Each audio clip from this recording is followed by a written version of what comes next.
Hello, folks. It is the 17th of September, and we are into our scene, and we shall continue painting our scene here. So, there we go. We've been painting this on the level, on the actual, well, behind. We're doing a paint behind on the level, but we're actually painting directly on the level. So, just to be reminded, that's what we're doing. So yes, we are painting directly on the, or behind, but we're painting on the level itself, so that, yeah, saving some work there.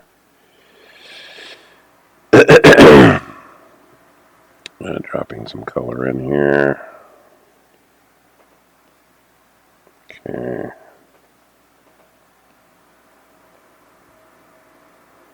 There we go.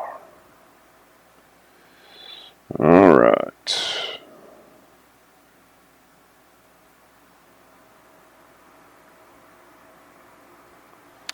There we go. Yeah, so she's getting closer to camera here. So I'm hoping that I can drop more color into the larger areas so that I'm not having to paintbrush everything by hand here. So drop the color in, it's better. I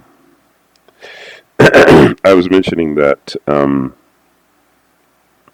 it's nice to actually work with a rougher line, I think, on animation, and work and then just painting that, because I really kind of think that the rough line, it just has a quality about it. It has a quality that I think is, even when it's painted, it's kind of nice. It has its own feel, but nothing, of course, nothing is as good as a real clean drawing. And of course, if you've got something that's like really, really clean, you've got a clean line, or even go as far as putting color lines in before you put the color in.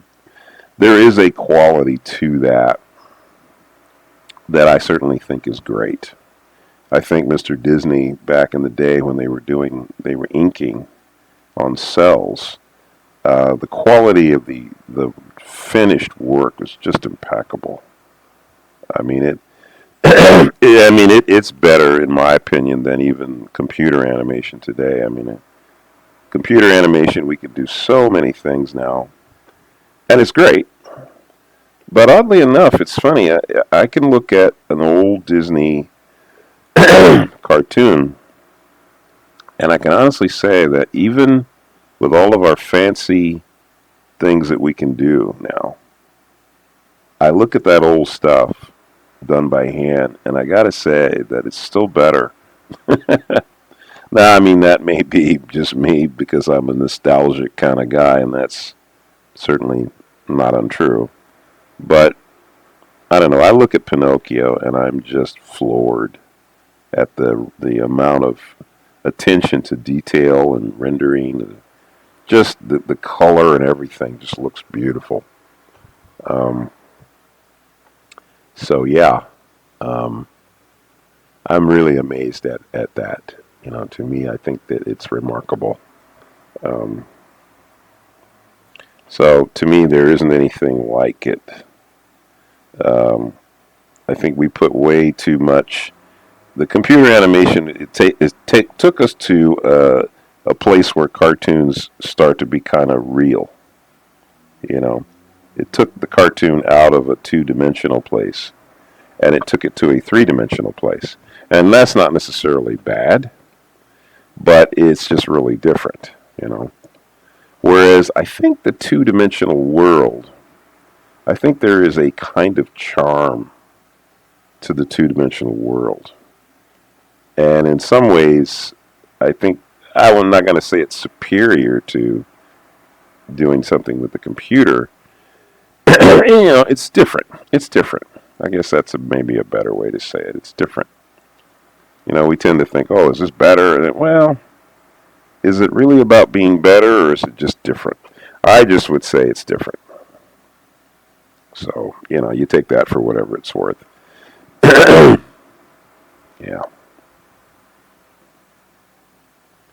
Take it for whatever it's worth. So, to me, some of the things that were done at Disney Studios back in the day, and I look at them today, and I look at the sheer artistry that was exemplified by the people who did this stuff.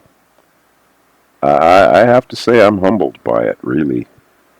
To me, that stuff is way out beyond anything that we do today. Way, way out beyond. So, but, that's just me saying that. There's a delicacy, too. I think the main thing I guess I'd say is that with all of this fancy stuff we can do, I would think our cartoons would look even better. But I think, now that I really, if I'm going to be honest, I'd say, it isn't really about how well crafted something is. It's really about how good the stories are. And, when Pixar came into the realm and they started doing their stories, which, really were outstanding, they really changed the business a lot too, and that was good. You know, I guess they've kind of dropped the ball lately, which is kind of surprising. I must say, I would not have imagined that Pixar would ever drop the ball. I did not see their, I forget, Ilio. I didn't see that. I didn't hear very much good about it. There have been a few Pixar films that I haven't seen. Um, yeah. I haven't actually seen the new Inside Out 2. I think I heard some good things about it, so I don't want to be too hard on anybody. I mean, making a feature film is a big deal. So God bless these people who are willing to put in the work. It's no small task making a 90-minute animated anything. It's a lot of work. And like any film, you're rolling the dice. You don't know whether people are going to like it or not. They might like it. They might not like it. So, there's no way you're going to know if people are going to like it until it comes out. And if it comes out and everybody loves it, great. But it's a crapshoot, you know. Anyways, why did I bring that up? I don't know. I guess I'm just talking about quality. Oh, I know. I got to talking about the color on this and about how the rough line has its own kind of charm, and it kind of does. I remember when Jungle Book and 101 Dalmatians came out, and they were the first. I guess it was 101 Dalmatians. I think was the first feature where they used the Xerox. It wasn't the first Xerox test they did, but it was the first feature-length film they did using the Xerox process. And I heard that Disney did not like the look of that. He that was not his favorite thing. I guess he was fine doing it, obviously, but apparently he didn't particularly care for the look. Yeah, very old school, and I can't say I blame him, but I must say that because I grew up watching these films. I saw 101 Dalmatians when it first came out. I thought it was amazing. And Jungle Book also, I thought was also amazing. But yeah, it was very different. It was like that was a very different look. And because I worked at the studio, I worked on The Fox and the Hound, The Black Cauldron, the Mickey's Christmas Carol. I worked on all these things, and of course, all of those we used the Xerox technique. And because it's just faster. It's faster, easier. I can see why. I mean, animation is already so labor intensive. Anything you can do to speed things up is what you're going to want to do, and I can certainly see why. Once Disney passed away. Maybe if Disney had lived a little longer, maybe he would have wanted them to do another inked film. I certainly could see how that would be the case. Um, and I certainly don't disagree with him on that. But it is a lot of work. I mean, I got to see what inkers and painters do. And in fact, I actually done inking and painting myself. So I know how much work it can be. It can be a tremendous amount of work. Um, when I think back on those old films, I think, man, I mean, these people must have really just been burning the midnight oil trying to get these things done. But they're so beautiful, you know. Um, I feel like we've sort of lost a certain respect for beauty in the arts. It's just, I think we're not making beautiful artwork sometimes. I don't think we're trying hard enough as a people, as artists. I think we're lazy and we're using the computer too much, and yeah, that's just my take on it. Okay, whatever, you take that for what it's worth. I would prefer putting in an extra work, but by the same token, sometimes a technique or a look can give you something very specific, and working with a rough line and then putting color behind it, like I'm doing here, has its place. I don't think it works for everything, but I think it definitely has a look. It's clearly easier and faster, but I think it's sad when we let that be the only reason why we're using it. I'd hate to think that the only reason that we use something is just purely because it saves us time. It seems like to me that's just being lazy as an artist. It's like, why would I not want to put in the effort, you know, to make whatever I want to make as good as I could make it. That's my take on it. It's like, I think, why not put in that little extra, because I would say I care about the art form enough to put in that extra whatever, you know.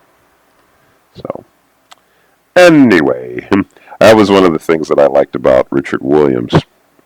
Richard Williams was definitely a true artist. He really would just put so much effort into his work and would just go the extra mile. He just really, really went the extra mile. And it showed. And you could see it in the work. So, you go, I mean, I've never been to Italy. I've never, been to the museums in Europe. I do hope to go someday. And there's paintings that I've never seen that I hope I do get to see before I die. The ones I've seen here in Los Angeles, the places that I've been to in Los Angeles that have museums, I've seen some pretty amazing artwork. I've seen Rembrandts. I've seen Van Goghs. I've seen, when we lived in Canada, I was fortunate enough to see the Degas exhibit they had at the National Gallery there in Quebec. Very nice. So of course we have, some really wonderful paintings and artwork at the Getty, also at the Norton Simon in Pasadena. Some great stuff. So luckily we have really beautiful artwork that we can see. And I don't know, I just think we really should put more energy as artists into our art and not be lazy, not be shirking the responsibility that I think we all should take very seriously as artists. Is it like, do you not love your art form? Do you not love what you do? Are you not willing to put in the work? Whatever that might be, whatever that may be. I say I am. I'm willing to put it in the work. I think it's important. So there you go. I've preached my sermon about that. I guess I'll leave that alone for now. All right, so our girl is nice and big here. She's Almost filling the screen. Let's see. Yeah. Let's see. Okay. Let's see.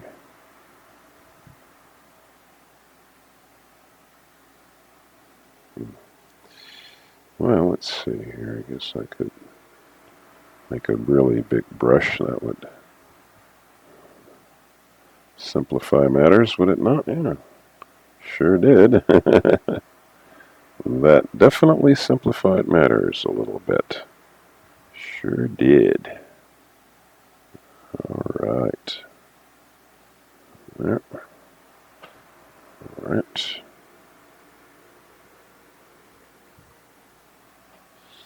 Okay.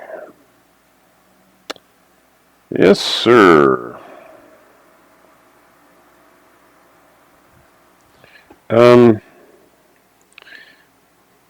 When you're planning your film, too, another thing, just the experience that I have as an animator, as an artist, I find one of the things that I guess I'm sort of seeing now in my older age and just kind of reviewing a lot of things, it seems to me that in some ways,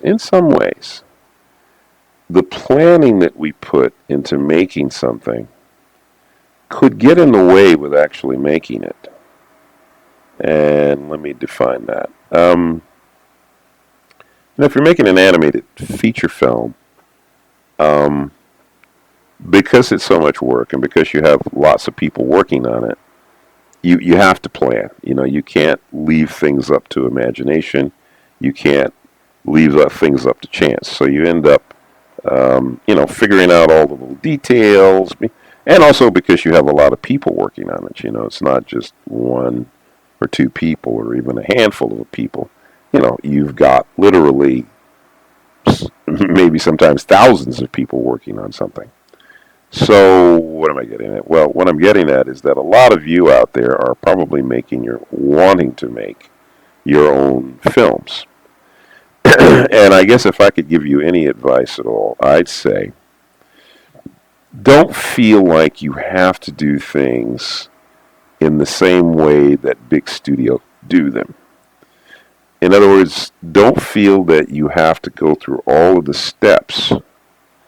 There are some things where you can cut a lot of corners because you're an individual, or maybe because there's going to be maybe a handful of you working on something.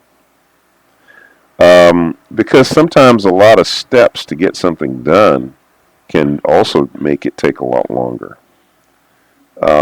If you can condense things down into less steps because you have a clear idea of what you want to do, I would encourage you to do it.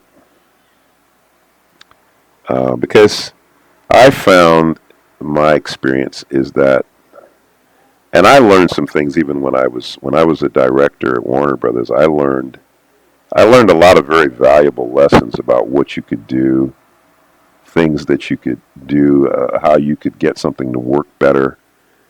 I made a lot of mistakes, but I learned a lot.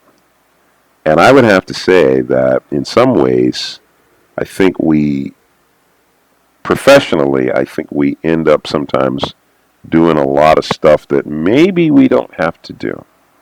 Maybe. I have to qualify it because every situation is going to be a little different.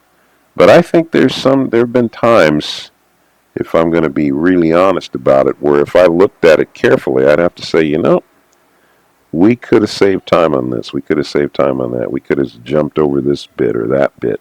We could have not done some things that we thought we had to do. And we still would have gotten a good result. That's what I'm saying.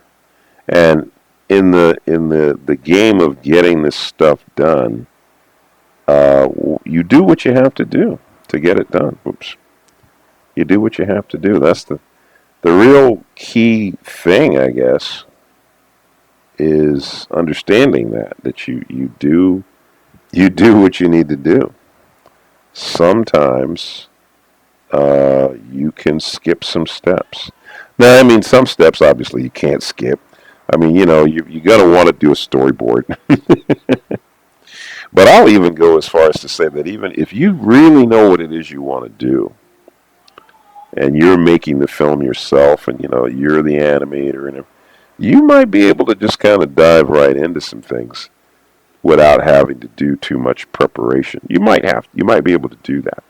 That's what I'm saying, is that there are alternatives. Um, you're not stuck having to just follow a regime of how things are done, step one, step two, step three, step four, to get it done. You can be creative. You can, if you can get the effect you want, then I say, well, get the effect you want. So anyway, you take that for what it's worth. All right, good people. Well, we'll stop here. We're at the 20-minute mark, so you all carry on. I'll see you guys tomorrow. Once again, don't forget to thank God for the talents and gifts that you have. As artists, we are particularly blessed by God in a way that people can appreciate. So be thankful for that. And I will see you guys tomorrow. Don't forget, Jesus is Lord.